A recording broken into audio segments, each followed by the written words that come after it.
Today, I've got a local show that's coming up this weekend I want to tell you about, and I've got a nice stack of dollar books to share with you. Check it out.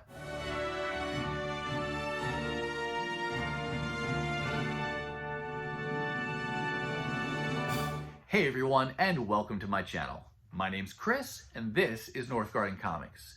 Well, we're almost at the end of September, and here in Minnesota, that means that fall has begun to arrive. As I look out my window, I see the leaves on the trees are starting to change color. Our temperatures are starting to dip, especially in the mornings and the evenings, and so that means the beginning of cardigan season, or as I like to think of it, Mr. Rogers' sweater season. But with the coming of fall also means we're getting very close to one of my favorite comic book shows of the year, and that's actually the first thing I want to tell you about. The show is called FallCon, and it's being held this Saturday, September 25th, from 10 a.m. to 6 p.m. here at the Minnesota State Fairgrounds in the GRANDSTAND. And like I said, this is one of my favorite shows of the entire year, and this year's FallCon is going to be bigger and better and more exciting for a few reasons. First of all, it's the first FallCon we've been able to have since before COVID, so there's more anticipation and excitement about the startup again of this show. Secondly, it's normally held in a building they call the Education Building, which is, for those who don't know, it's just a smaller building. But this year they're doing FallCon in the GRANDSTAND, which is like 100,000 square feet. And this is the building where they typically hold their springtime show called SpringCon, and that's a 2-day show. So because it's in a bigger venue, it's being called XL, FallCon XL, which just means more comics, more creators, more collectibles, more cosplayers, just more. So that's going to make it extra exciting and fun as well. But then thirdly, this FallCon is going to be a little more special for me because I'm volunteering to help out. FallCon and SpringCon are put on by an all-volunteer organization called the Midwest Comic Book Fans, and I've enjoyed going to these shows for years, but I reached out and volunteered when they made their call for volunteers, and so I'm going to help out this year. Nothing glamorous, I'm just going to help do teardown at the end of the day, but it's fun to be able to participate in and contribute to a show that I've reaped so much joy and benefit from over the years. So again, if you're in the Twin Cities area or in drivable distance and you're looking for something to do this weekend, great opportunity, great show. I will have details to the show and the MCBF and things like that down below in the description of this video.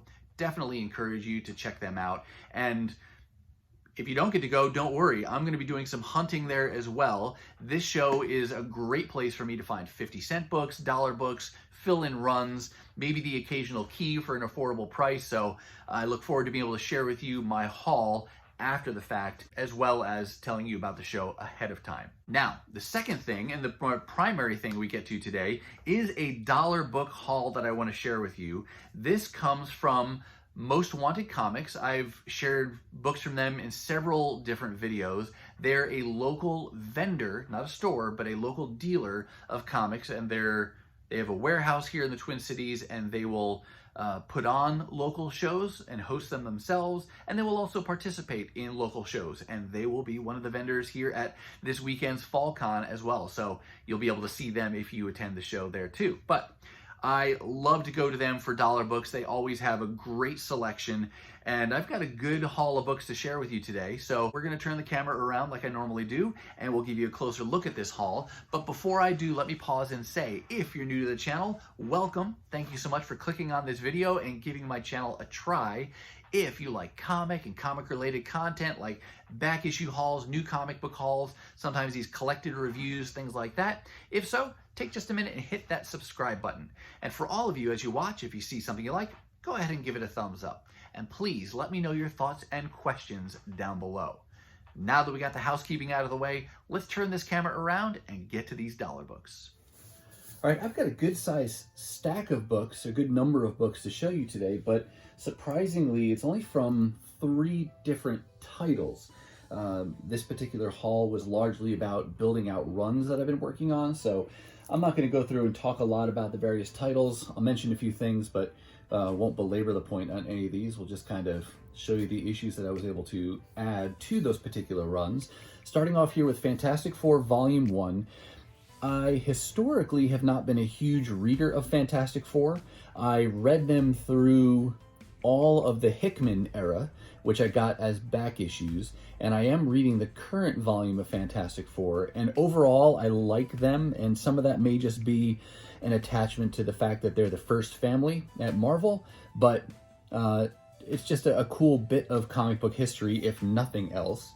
And the part of Volume 1 that I'm working on is really focusing on the John Byrne era of Fantastic Four, which I believe runs from issues 232 to 293 officially, though Byrne did do some creative work on some issues prior to that. So I'm focusing on that main Byrne era, and then the issue you're looking at here is 202, and I'll just say that, you know, anything pre-Byrne, if I can get it in decent grade and for inexpensive, then I'm happy to pick it up. It's just a fun, nostalgic Bronze Age buy, and that's as far back as it goes for me. I don't know that I have much, maybe one issue or two that dip back into the Silver Age, but mostly it's a Silver Age books that I find. So this particular haul, I came home with issue 202, and then we jump ahead to 217, and like I said, this may be one of the issues that Byrne was involved with, but not the official start of his run. And we've got 219. I believe this issue, yeah, this one was done by Bill Sienkiewicz, was one of the artists on this, and that's got I mean, that's a great book to get in its own right. Then we jump to 222. I've always liked that cover. I don't know if there's anything significant about that issue, but I think it's a cool cover. And now we jump up to 237, and this is formally in the John Byrne run. Again, beginning around 232. So we've got issue 237. And these were in nice shape too. 249. And it jumps up through the run because it's just what they happen to have. 263. And some of these are actually in like a real thin Mylar type of a bag. 266. That's a cool cover. Trivia question that I don't know the answer to. I'm just curious because I'm seeing it on the cover. Death to the Invisible Girl. What issue or at what point did Invisible Girl start getting called Invisible Woman? I'm just kind of asking for my own knowledge as well. I can look it up afterwards, but just saw that on the cover and it triggered the question. 271, that's a cool looking cover. Gormu. 277 with some Mephisto on the cover. It's cool the way Byrne's signature is worked into the debris there on this cover. And then, wow, we really jump ahead on this one. This is well outside the other end of the John Byrne era. I like the cover on this one. And this is one of those, let me pull it out real quick for you here. It's a cover where it's got a cutout and then that foil reflectiveness that was, this has got to be a 90s book. So, see, it's just the cutout like that. And this is from, yeah, 1994. So that was just a, like I said, a cool cover, and I like those gimmicky 90s cover buys, especially when they're cheap. So I would say that after this haul, I still need, I've got a good way to go on the John Byrne run. I probably have 20 to 25 issues that I still need to finish that run, but I'm patient with it. I'll continue to look as I find those books inexpensively. I will continue to build them out because I don't want to get them if they're just crappy, because usually if you're patient you can wait and find them in decent condition. Moving over here to the second title, these next several books are going to be Avengers, but a few different volumes that are represented here. The first two issues are actually the final two issues of Volume 1 of Avengers. I got them because of their connection to the Onslaught story, and I've just been piecing those together as just a fun completionist thing to do. I read that when it came out back in the 90s from the X-Men perspective, but this is some of the tie-in books. So like I said, I find them in good shape and they're cheap, why not? I'll add them to my collection. But this is Onslaught Phase 1, issue 401. Again, Avengers Volume 1. Whoops, took too many books there. And then here's 402. So Onslaught Impact 2, and that's the reason I got it, but this is the final issue of Avengers Volume 1. And I do have a habit of picking those final issues up as well. I've done that for Fantastic Four. That was also connected to Onslaught, but I've done that for some of the other titles I collect, like Cable. I got the final issue in his first volume, even though I don't have all of the in-between issues, and, you know, other titles. Do you collect, besides first issues of volumes, because that's always very, you know, popular, are there other types of numbers in a run that you typically go for, like this, like the final issue in a run? Or there's a part of me that said, you know, maybe it would be cool to get all the number 2s in a volume, because number 1s get all the hype, and then number 2, sadly, gets no attention and no love in there. So maybe I'll go and try to get all the number 2s that I can. But let me know, though, how you collect. This volume, different volume of Avengers, I believe this is volume 3. Yes, this is volume 3, because Avengers volume 2 was during the 90s reboot where they outsourced the creative duties to Rob Liefeld and Jim Lee and their imprints for publishing. So this came back. This is volume 3 now. Not collecting this whole volume. This issue and the next few issues are part of a creative team that I've been wanting to get. It's this story, Lionheart of Avalon, part 1 of 5. But the artist here is Olivier Coipel. Really like his style. I've talked about him in other videos. In an earlier haul this year, I got the first Coipel art story from this Avengers run, and then this is the second story that he did on this volume. So they had all the issues for this story, so I picked them all up. You got part 1 there in issue 77, or Legacy 492. And then issue 78, 79, 80, there's a Finch cover, and I think there's one more. Yeah, issue 81, Lionheart of Avalon, part 5 of 5. So I rounded that out. Now I can read that whole story along with the other Coipel story from this Avengers volume. Now we go ahead to Avengers. This is volume 4. This is another volume, not working on the whole thing. I am working on the John Romita Jr. portion of the run, which I think is like the first 25 issues, give or take. As you can see, this is issue 13, and artist on here is Chris Bacalo, but that works as well because I am working on getting a lot of his art as well. I just love Chris Bacalo's style. So happy that he did a couple of those guest pencil issues in this volume, or this portion of the run. But I picked up issue 13. Here's a Romita issue with issue 14. Another Chris Bacalo issue on number 15. Issue 16. And issue 17. And I think with these issues, I now only need like 2 to complete the Romita run of this volume. I think they're issues like 9 and 12 are the ones I need.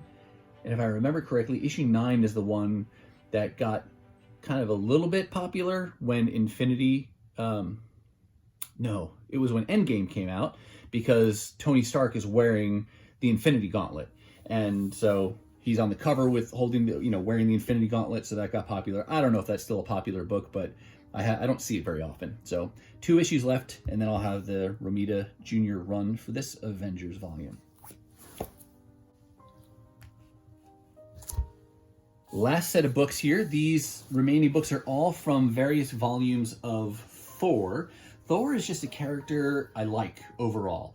When you're talking what I read, I'm reading mostly his current titles. I'm reading the one right now that Donny Cates is writing. Really got into Thor during the Jason Aaron era, and I have all those issues.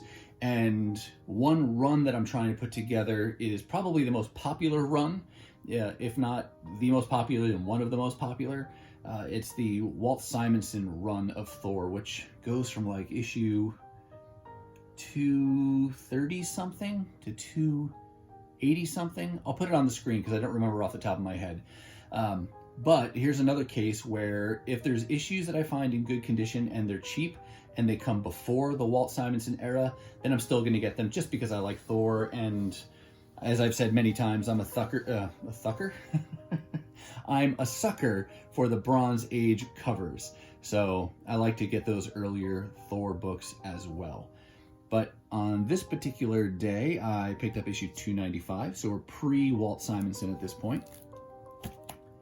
303. Jumping ahead to 331. And 332. I don't see that cover very often. That's pretty cool looking. Wonder who did that. I don't see an artist's name on there. There's this here, but I don't know whose signature that is. Now we're firmly in the Walt Simonson era of things, or his run. So with issue 358, this is a little bit less white in the barcode and the letter, the corner box art than I would ideally like. But I'm wondering if that's something I could clean up. So I have been tinkering with the idea of getting some cleaning supplies and trying my hand at a little bit of light cleaning on some of these books.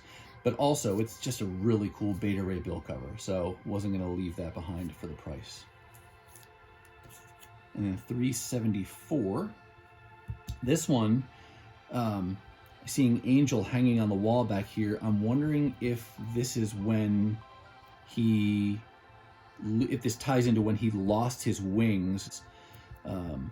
I'll have to see where that ties in because it's guest starring X Factor. All right, that does it for Volume 1. Now we're actually jumping ahead.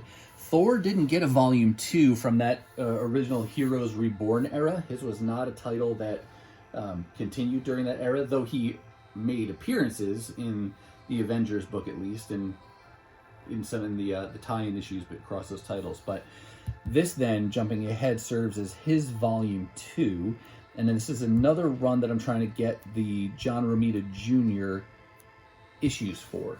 And I think after this haul here, I think I only need it's less than 10, or maybe it's 5 or 6 issues to complete that.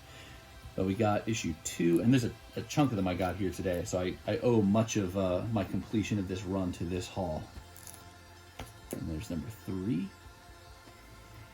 And Romita Jr. especially has a very distinct style, and I have historically gone back and forth on my liking of it. Let me know what you think of John Romita Jr.'s style. It clearly is unique and easily identifiable, but I'm sure it's not for everybody. So what do you think of his style? And I will say, I don't love everything he's done, but because it's a unique style, he's definitely been attached to some really significant characters, some significant stories. I liked his art on the Captain America run he did, where Cap was in Dimension Z, and he's done things with the X-Men. So he's touched a lot of the different big properties at Marvel, and Thor is one of the volumes he's worked on. Got a Buscema art on this one. And then back to Romita with issue 10 here. But these are all issues that you can find pretty inexpensively. And so I would encourage you, if you're looking for any of these things, to hold out for the good condition copies. And then 23. See, I don't love that, but like I said, sometimes I have mixed feelings about some of the things. And then there's issue 24 to complete that dollar haul. All right, that's going to do it for me, and that's going to do it for this dollar book haul from Most Wanted Comics. Are you collecting any of these titles? Are these runs that you're working on? Let me know how it's going down in the comments. And don't forget, this weekend, FallCon XL, details down below. Now, if you're not quite ready for the YouTube fun to stop, I have hand-selected a couple videos here for you to check out.